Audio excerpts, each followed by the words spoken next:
다른 후보가 싫어서 어부지리 대선. 가장 최근 나온 여론조사 결과부터 살펴보겠는데요. 하루에도 여러 개의 여론조사 결과가 나오고 있습니다. 그런데 역시 추이를 살펴보는 게 가장 중요한 만큼 이번에도 한국갤럽 조사 결과를 준비했습니다. 이번 주 조사 결과, 그리고 이건 지난주 조사 결과입니다. 이재명 후보는 37%에서 34%, 윤석열 후보는 31%에서 33%, 안철수 후보는 지난주와 이번 주 둘 다 17%로 동일합니다. 2강 1중, 3자 구도가 좀 고착되는 그런 분위기인데요. 이런 가운데 저희가 한국갤럽 조사에서 흥미롭게 본 대목이 또 하나 있습니다. 대선 후보를 왜 지지하느냐 물어봤습니다. 이재명 후보는 그 후보가, 그러니까 이재명 후보가 좋아서가 60%입니다. 그리고 다른 후보가 싫어서가 35%. 윤석열 후보는 윤석열 후보가 좋아서 47%, 다른 후보가 싫어서 46%입니다. 그런데 안철수 후보는 안철수 후보가 좋아서 32%, 안철수 후보가 아니라 다른 후보가 싫어서 64%를 기록하고 있습니다. 다른 후보가 싫어서 선택을 많이 받은 안철수 후보, 또 반면에 이재명 후보가 좋아서를 더 많이 선택받는 그런 상황인데요.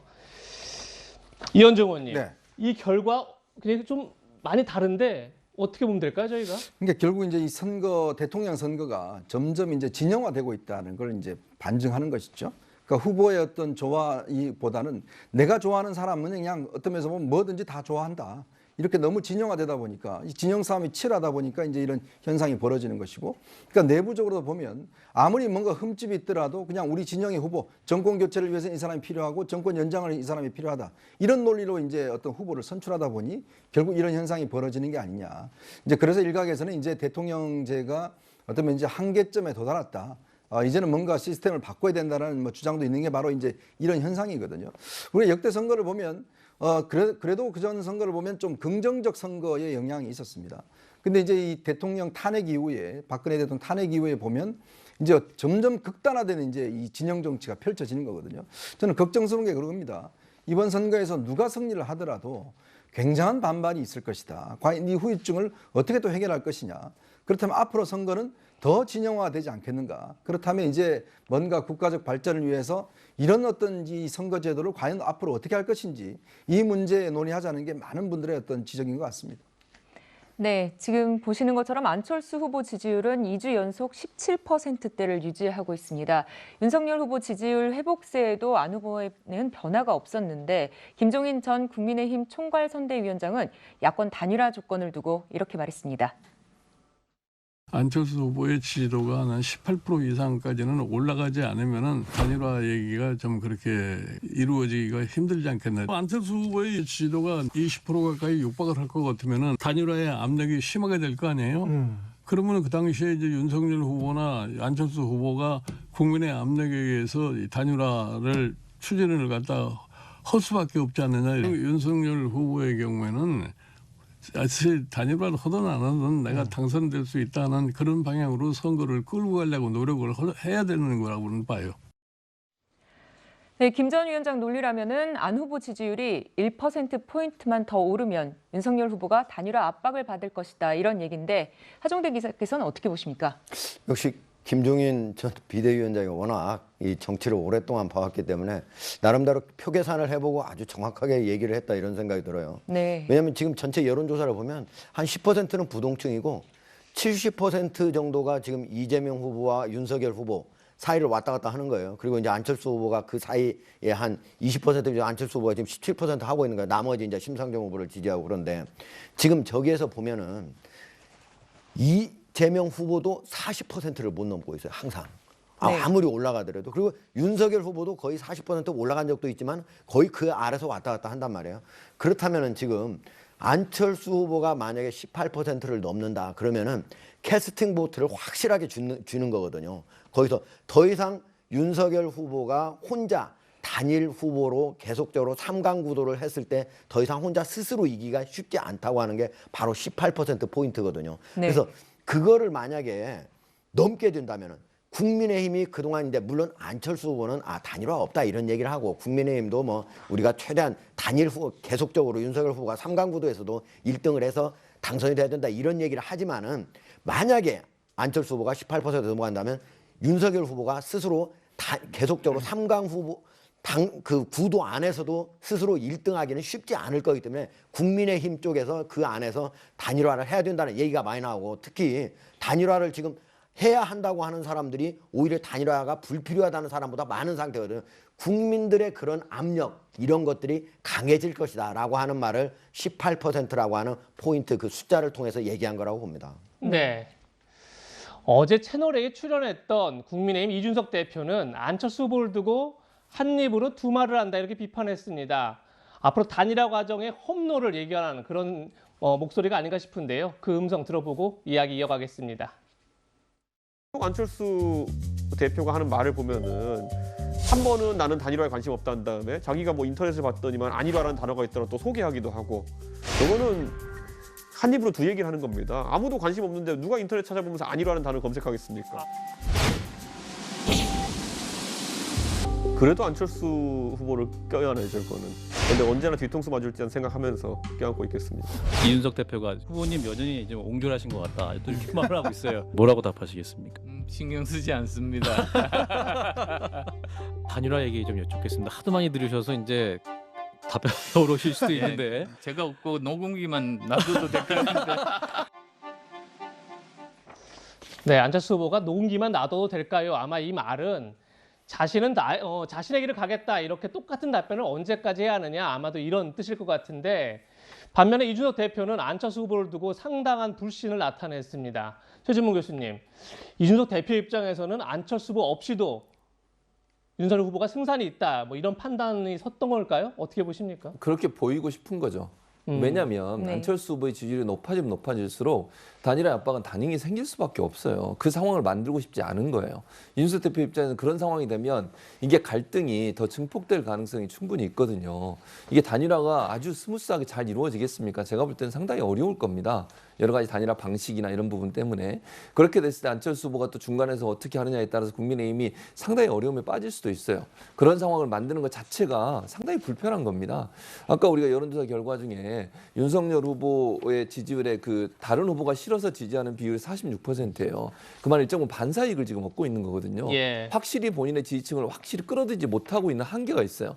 근데 이걸 안철수 후보가 지금 얘기하는 것처럼 그 대안이 돼가지고 들어와서 만약에 두 분이 경쟁을 해가지고 누구로 단일화되는 거지. 물론 저는 뭐 그래도 윤석열 후보가 될 거라고 예측은 하지만 그 과정이 상당히 국민들한테 피로감을 줄 수 있다는 거죠. 그래서 안철수 후보 지지율이 올라가는 것을 국민의힘은 그냥 좋아할 수가 없는 상황이고요. 두 번째는 그렇게 되면 안철수로도 단일화될 수 있다는 생각을 하는 국민들 중도층의 일부 또 싫어하시는 분들 그런 분들은 사실 안철수 후보를 지지해 줘가지고 자꾸 그쪽으로 몰아가게 만드는 상황을 만들 수도 있어요.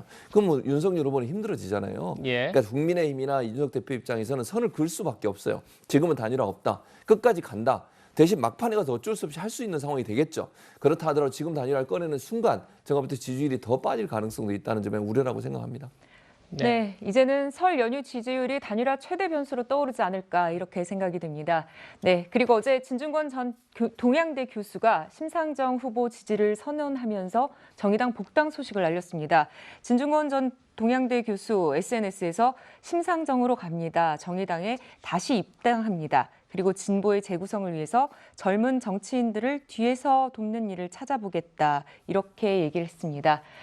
진 전 교수 조국 전 법무부 장관 사태가 불거졌을 때 정의당을 탈탈했었습니다. 당시 진 전 교수 목소리 들어보겠습니다. 네, 조국 전 장관이 청문회 나와가지고 나는 사회주의자다 라는 말을 들었을 때 요즘은 나이가 드니까요. 그러니까 화가 나면 눈물이 나요. 그런데 어떻게 그렇게 살아놓고서 사회주의자를 자처할 수가 있는가. 네, 이랬던 진 전 교수 왜 지금 다시 복당을 선언했을지 아무래도 심상정 후보의 이런 언급이 주요하지 않았을까 싶은데요. 들어보시죠. 조국 후보자의 언행 불일치는 많은 국민들을 실망시켰습니다. 좌절감을 주었습니다. 그럼에도 불구하고 정의당은 대통령의 임명권을 존중할 것입니다. 당이 보여준 실망스러운 모습 이제 그렇게 누적된 불신이 전혀 이렇게 회복되지 않고 있다. 그 실망감 그것이 정의당에 대한 기대를 거두게 되는 큰 계기가 됐다고 생각합니다. 지금 생각해도 뭐 제가 20년 정치하면서 가장 뼈아픈 오판이 아니었나.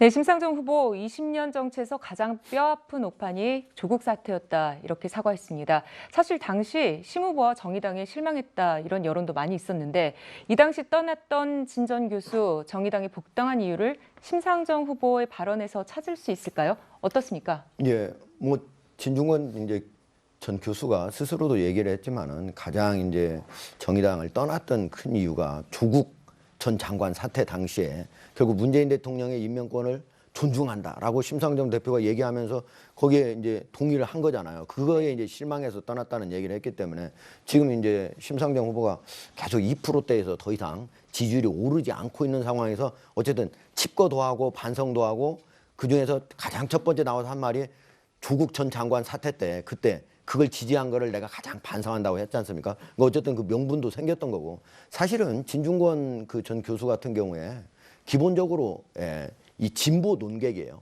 네. 그 전부터 뭐 2013년부터 정의당에 입당했던 거고 뭐 고 노회찬 씨라든지 이런 사람들하고 같이 계속 정치를 해왔던 사람이기 때문에 기본적으로 자기가 하는 곳으로 가는데 다만 그 전에 실망해서 왜 정의당을 떠났었느냐 그 이유는 정의당이 더불어민주당의 이중대 역할을 하고 뭐 예를 들면 선거법 할 때도 그 어떻게 보면은 서로 주고받기 해가지고 좀 소수 정당 더 의원 늘려보려다가 못 늘린 거 아니겠습니까? 이런 것들에 사실은 유권자만 실망한 게 아니라 진중권 교수도 실망했기 때문에 나갔다가 다시 이제 좀 새롭게 한번 해보자고 하니까 합류를 하게 되는 거죠. 네. 대선이 오늘로 46일 앞으로 다가왔는데요. 지지율 초접전 양상을 보이고 있는 이재명, 윤석열 후보 두 후보를 두고 두 후보가 크고 작은 공약들을 발표하고 있는데요. 이건 과연 누구 공약이지 싶을 정도로 공약이 닮아가고 있다 이런 지적이 나옵니다. 저희가 화면으로 준비했습니다. 네, 지금 두 후보의 공약들이 지나가고 있습니다. 굉장히 많은 공약들이 양쪽이 똑같이 약속한 공약인데요. 네. 너무 빨리 지나가서 다 못 보셨죠? 그래서 저희가 화면으로 다시 한번 준비했습니다. 주택 250만 호 공급, 용적률 500% 상향 조정, 경부고속도로 지하철 지하화, 병사 월급 200만 원, 모병제, 가상자산 5천만 원 비과세, 스토킹 처벌법 반의사 불벌죄 폐지 등등등등 22가지 공약이 같다. 지금 이렇게 지적들이 나오고 있습니다. 네. 이현정 의원님. 네. 공약의 차별점이 거의 없어졌다. 이런 현상을 우리는 어떻게 봐야 될까요? 그래서 뭐 윤재명, 이성열이라 그래도 뭐 무리가 없다 이런 이야기까지 나오는 거 아니겠습니까? 네. 우리가 보통 대선, 총선, 지방선거 이 선거가 각각 있는데요. 각 선거마다 여러 가지 특징들이 있겠죠. 근데 지금 이제 나오는 공약들을 보면 저는 지방선거나 총선에서 나올 법한 공약이다 이런 생각이 듭니다. 예. 이게 너무 작은 공약들이 많다 보니까 사실은 이 대선이라는 거는 우리나라가 이제 앞으로 어떻게 나갈지 미래지향적인 공약들을 제시를 하는 거거든요. 뭐 아시겠지만 지금 우크라이나 사태가 이제 굉장히 위기의 촉발이 있지 않습니까? 전쟁이 네. 벌어진다고 하는데 그 사태가 우리하고 전혀 관계없는 게 아닙니다. 예. 왜냐하면 우크라이나 사태는 결국 이제 대만 사태와도 연결이 될 수가 있는 거거든요.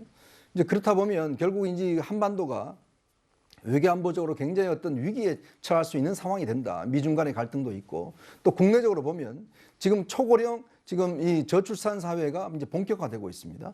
또 경제적으로 보면 이제 디지털 경제가 본격적으로 진화되는 시기예요. 자, 그렇다면 이제 앞으로 5년 동안 맡을 대통령이 지금 우리나라가 성장이 상당히 좀 정체됐다고 이야기를 하는데 이걸 위기를 뚫기 위해서는 저출산 고령화 사회를 어떻게 뚫을 것인지 더군다나 이 외교안보적인 어떤 역할 속에서 어떤 역할을 할 것인지에 대한 큰 어떤 흐름들을 잡아줘야 되는데 문제는 지금 계속 뭔가 주겠다는 이야기만 합니다. 예. 어디 가서는 주겠다는 이야기만 해요. 근데 문제는 국민연금, 건강보험료 보면 지금 다 적자지 않습니까? 근데 이거는 국민들한테 고통을 얻으면서 보면 이야기를 해야 됩니다. 예. 근데 그 고통을 하나도 이야기를 하진 않아요. 네. 다 주겠다는 이야기 합니다. 어디서 주는가요? 국민들 세금 내야 되는데 어디서 벌어들이나요? 그러니까 그런 면에서 보면 공약들이 너무나 일반적으로 퍼주겠다는 공약만 있고 국민들에게 뭔가 지금 앞으로 뭘 해야 될지 내가 어떻게 하겠다는 이런 공약이 안 보인다. 저는 정말 지금 공약을 보면서 이게 지금 대선을 치르는 건가 아니면 우리가 지방선거를 치르는 건가 헷갈릴 정도입니다. 네, 이렇게 서로 비슷한 공약을 쏟아내고 있는데 공약 보고 후보를 선택하기도 쉽지 않아 보입니다. 하정대 기자 짧게 말씀해 주시죠. 그러니까 이번 같은 경우는 사실은 공약 보고 제가 보기엔 선택하지도 않았고 심지어 후보 보고도 선택하지 않는 것 같아요. 이번 네. 같은 경우는 오히려 후보는 마음에 안 들지만 내 진영이 내가 지지하는 쪽이 진보냐 아니면 보수냐 좌우냐 이런 거에 따라서 오히려 선택하는 아주 특별한 아주 특이한 그런 선거 아닌가 그런 대선 아닌가 이런 생각입니다. 네. 예. 하정대 기자는 여기서 인사드리겠습니다. 감사합니다.